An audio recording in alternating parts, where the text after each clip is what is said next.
Okay, it's in between. Rules of in between are... There are no rules. There are no rules, except that please make the kitties go away, because we don't want to offend the kitties. We're putting the apes away. So, I told the guys that I couldn't resist watching Leaving Neverland on HBO, which is the 4-hour documentary about the allegations against Michael Jackson. As this is, I understand this to be told, it is from the perspective of two men, grown men now, who were not interviewed together. They did not know of each other's accounts of the incidents. The story cross-cuts across it, when they met him, how they met him, the things that occurred, the relationships that occurred up to Michael Jackson's death. And I'll be fair, I've not finished about the last, it's really about 22 minutes. I just haven't got to get there. And that at least there's 20 minutes left. Yeah, 22 minutes left from what I've seen. So I've seen 3.5 hours. That's where the big twist comes in. It's 4-hour show? With two 2-hour documentaries. Is it hard to watch? But I do think that these can be, especially for people that have ever dealt with this kind of abuse, you almost need to hear these kind of things so you understand that the people. The terrifying thing out of it, and the reason that it has, even Corey Feldman, who was a actor that one of the two Corys. Is he in this too? No. Well, there's mention of him. You see him, but since watching this, he's finally come out saying, "I can no longer defend Michael Jackson," because when you hear it, remember these when two he men used to dress like Michael Jackson. Yeah, these two men tell the exact same abuse, and they were interviewed separately, and you begin to think that just doesn't occur. That's probably true behavior that was seen and experienced. It's a great documentary. It's hard to watch. Even as a musician, now I find myself, though, questioning, can you separate the artist? Well, yeah, I can, work? because I actually, in one of the duos I play in, I've done an acoustic version of Billie Jean for a long time. Makes audiences very happy when you play it. I don't think I can ever do it again. Because I think at the back of my mind, I'll get halfway through it and I'll start thinking, oh my God. Well, like you can't watch Cosby shows anymore. Well, and that, so it's interesting to talk about, because I actually had this conversation with an honor DJ, a local honor DJ, about, does the station make choices sometimes, right? Because that's just it. Also in the news right now is R. Kelly, right? Yeah. Mm-hmm. That's also in the news of allegations of sex with underage minors and so on. And it is easy for me to avoid R. Kelly music. Yeah. I mean, it's just not hard to. Michael Jackson's music is still all over the place. And I asked the guy at the radio station, do you guys ever not play music? Do you ever politically not play music? On, yeah. And he goes, the only time that we pulled back from playing music from someone was during Michael Jackson's trial. That was the only time they knew that it was bad to play the music. But otherwise, the audience seems unaffected when the songs are on. Let's put it to you this way. I'm going to name somebody that's already dead so that we're not besmirching somebody alive. Let's say it came out that Bob Kane was a pedophile. Would you then stop stocking Batman? Or would you just not carry the Batmans that he worked on? Or would you just carry everything? I mean, would something coming out...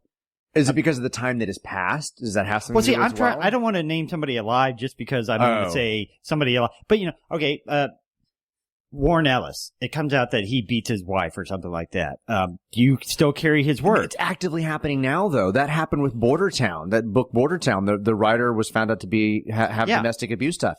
So DC, Vertigo yanked it. But DC did it. But if they didn't, if they kept selling it, would you stop selling it? I would have to. I mean, that's. And would you also get rid of backstock, or would you still keep that? Okay, so this is interesting because this actually happened with Rat Queens. Do you remember with Rat Queens? Yeah. That was the whole idea. The idea was that the writer and the writer and the artist, the creators of Rat Queens, they get 9 issues into the series, it's a big hit, and we discover that he has a domestic abuse against him. Yeah. Charge the artist. So the writer moves the artist along, brings in some other artists to help finish out the storyline. Mm-hmm.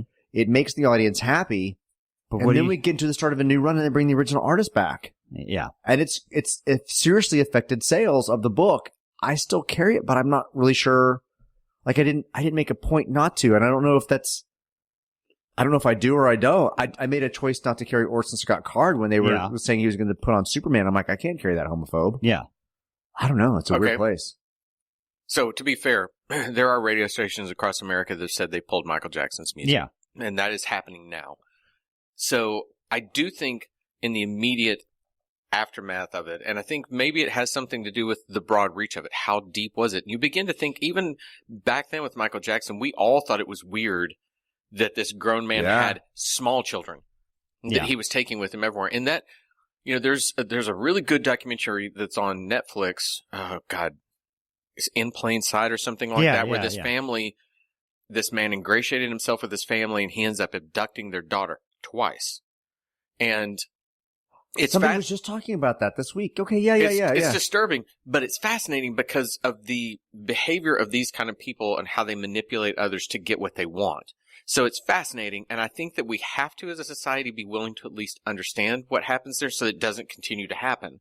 So with Michael Jackson, this is so far-reaching. This goes back so far. We've had the public trials about it where apparently he gets off because these men even say that the control over Michael Jackson had over them at the time kept them from testifying against him in the trial. Now, one of them refused to testify. Wow. He's like, I can't do it. The other man, who is a pretty successful guy, he was the choreographer for NSYNC and Britney Spears and still does a lot of stuff like that. He is very well known. And as he said, I'm basically putting myself out there where I could destroy my career. I mean, can you imagine talking about something like that publicly? No. I mean, and especially back then. More so than even now with the Me Too movement, at least that we're talking. That's moved and people are able to talk about it and do it. But yeah, it's a lot to put yourself out there and say that you've had any type of violence, domestic, pedophilia, anything like that. Any of those things are just like, those are still just horrific things that people just don't really talk about. And unfortunately, because it's a man, there's even more of a stigma because the idea that more of a stigma, it's not worse of a crime, but it's more of a stigma because men aren't supposed to be able to fall prey to that, is the social implications to that. Well, not even boys to men, women or girls to men. It's definitely viewed slightly different when women are sexual predators for younger kids, so long as it's not super young. Right. So I felt for these men. As the son of a psychologist, I'm always fascinated with why do we do what we do? How do we get there? And you start listening to the things these guys went through. One of their fathers ends up killing himself because Michael Jackson inserted himself, according to them, this is their account. He inserted himself into the family's life and said, this young boy has a future as a dancer. He could be something. If you'll come to America, I'll help him get there. The father, who was known now, they understand, had mental issues. They're not blaming all of it on Michael Jackson, but he had mental issues. The father begged them not to go. And it effectively destroyed the family because the boy said, I didn't want anything on my father. I hated him. I despised him. And then the father eventually ends up killing himself because of the division that was created with this. Wow. And then Michael Jackson brings them over here, puts them in an apartment that's not where they're, they have been staying in palatial surroundings, and suddenly he comes here and he puts them in this crappy little apartment. He hasn't even paid for it. The mother has to pay for it. And then when they finally see Michael has a new boy, and it's Macaulay Culkin.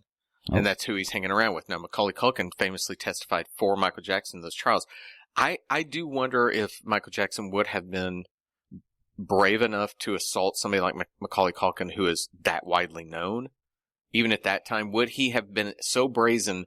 Because what he says in this, he constantly told these boys, it's us against them.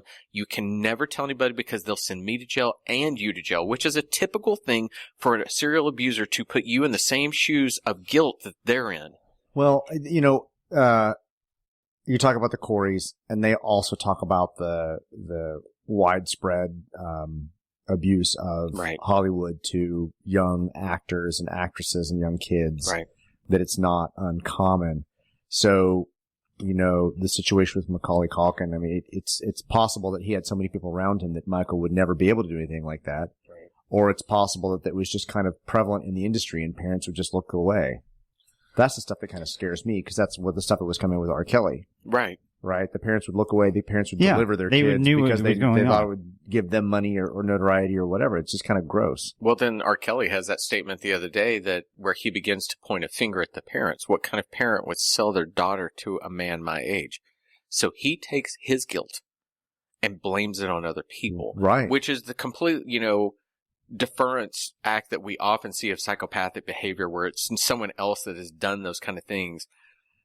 Now, to Sean's point of, at which point do you allow to their art to come back into the everyday existence? If you allow it. Is there a point at which that we have to, I heard Emma Thompson recently dropped out of a film because John Lasseter was involved. Right, she didn't want to be a part. Is there a point? Now, I am not excusing anyone's behavior. Right. Any of these. I'm not even going to have that discussion because I don't excuse it. However, as a society, I watched a friend of mine go to prison and never could get a job again because of what prison did to him. Is there a point at which we have to look at people's transgressions and say, we've got to at least allow you to move on? And at what point have they paid their debt to society? Because I wondered that with Lester. I really don't know the extent of what Lester did. I knew that he did some shitty stuff.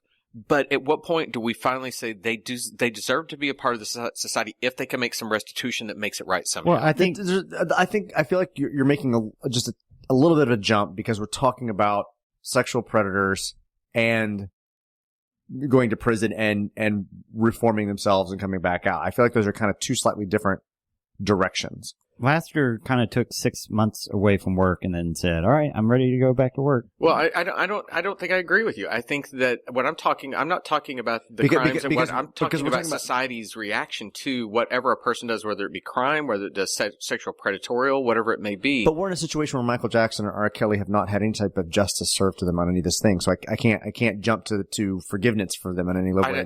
I'm not asking them. I'm asking in general as a society, because what it troubles me when I heard Emma Thompson say that, and I respect the crap out of that woman. I think she is a very smart, correct woman. But I started thinking, at what point do we've got to get to the point where we at least can't just make everybody a pariah and they need to die when they fuck up. Yeah, but the Michael Jackson R. Kelly stuff is not a fuck up. No, but Richard, the John Lasseter stuff's not a fuck up. But you're staying, and no, but at the same time, there are fuck ups that occur. Are we saying that as a whole, John Lasseter can never be I'm asking in general. I don't want to stay with R. Kelly and Michael Jackson. I think a better person would be Guardians of the Galaxy. James Gunn. I think he'd probably be a better person to particular because there's not specifically like something criminal happening in that situation. And at no point, again, I am not excusing criminal behavior. I'm asking now as a general thing what our societal reaction when Sean asks, do we take their stuff off the pages, off the shelves, just like you did? What is that line where we say, okay, you've somehow does it require restitution of jail time, of things like this? And at that point, can we be willing to allow them back into society? Well, back into society or consume their product. Back into society. Okay, John Lasseter, I'm using him as an example just because that's where I found Emma doing that.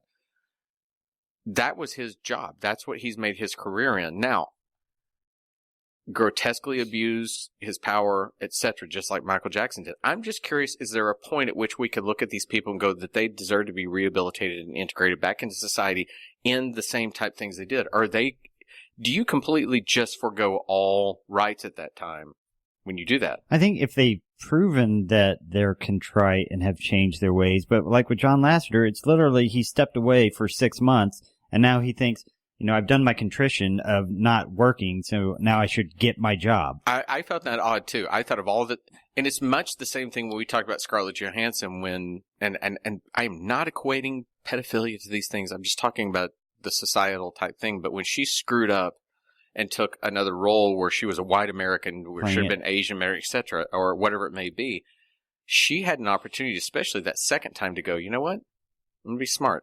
I'm not the right person for this, but I'm going to help produce it. And we're going to find that person. That's how and that's what Lasseter should have done. Lasseter should have been, I'm not ready for that. The world's not ready for me to be back there, but I'm going to step in and help. And I'm going to do something right. And maybe it's when you start helping women in situations. I wonder if that's the contrition that people need, is when they actually do things to empower what they've abused. That they help. Well, I have like 8 million thoughts. Yeah. I'll just start with number one. I'll just go with the one that's in my head right now. It really comes down to a personal decision about whether you want to work with or want to consume or want to accept these people back into whatever role you want. Fair. It's personal. It's not, I don't think society can make that decision for you, which is why Emma Thompson came out and said that. Right. She made that decision for herself.